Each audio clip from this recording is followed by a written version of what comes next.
Are we doing Prince Harry something of a disservice? Oh yes, I know it's a bit of a shock, isn't it, to find those words, because obviously, as we've seen over the last few years, Prince Harry's done his very best to upset his family and what people might claim to be his huge fan base. As I've said to you before, he was one of the most popular royals inside the British monarchy. Obviously more carefree, lacking of course in responsibility, but was able to bring fun to any event. He was truly very popular. And then of course this situation happened, which was the release of his hardback version of the book Spare. But now, according to a source, a very well-placed source, he did want to reach out to Catherine, the Princess of Wales. Let me explain. Morning, good to see you. Thank you so much as ever for your time today. Nice to have your company.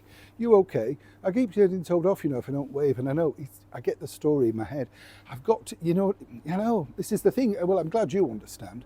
Yes, I love it as well, by the way. I keep getting the grammar police or the spelling police, and you think, goodness, is that all you've got to do? It really, I mean this kindly. I make these things very quickly as I'm, of course, in and out of certain things. And I've often said this, just forgive me if it's a mistake.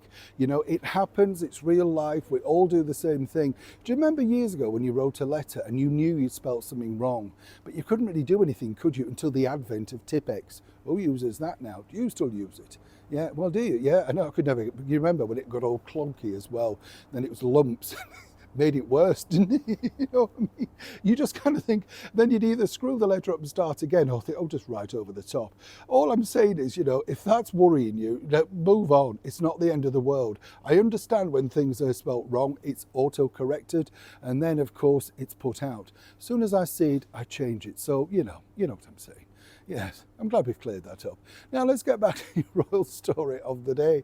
Yes, now the paperback version of Prince Harry's book, well, they claim it's #1, and as I told you recently, yes, it is #1, but it's on very low sales. This is the period that normally where it dips. Now we get another big sort of surge coming up to Christmas. But I don't know about you, I found this incredible in the publishing world. This particular lady, Ekin Sue, I think she's called, a reality TV star with a book company who paid her thousands to tell her life story. Yeah, I mean, you can see she's obviously led a life, right? She's a beautiful young lady, but what could she possibly have done in that period? Well, guess what? It sold less than 500 books, and they've just got a massive loss on their hands. You understand how this works now. But you see, Prince Harry, well, apparently had a sort of crisis of consciousness, as it were, about Catherine, the Princess of Wales. Of course, as we all did when we found out the terrible news earlier this year of what she was suffering from. And obviously, she's had a very tough year.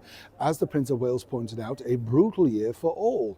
Now, apparently, according to this source at Penguin Random House, Harry was very keen to omit certain elements of where he spoke about Catherine. In particular, the way that she whooped and laughed about his Nazi uniform. Remember that element? He wanted that to come out. There were certain other bits as well.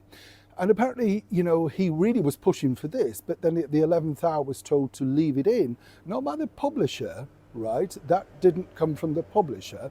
I'll leave you to work that out, but from someone very close to him saying that this would even highlight the fact that he'd removed it, so it was best to just let it roll out and people wouldn't remember. Well, that's not quite true, because obviously the Prince of Wales, Prince William, is very, very angry about those accusations, which he claims are totally untrue, which are based inside the book. You understand? So either way, when you look at it, this book has caused, once again, consternation and controversy inside the British monarchy. And what I would say is Catherine simply wouldn't need it right now, but at least some people might suggest Prince Harry did have a good intention. Or do you not believe it? Either way, I find it fascinating to think that he had a strike of chord and thought, well, maybe I should take that out. But once again, was overridden.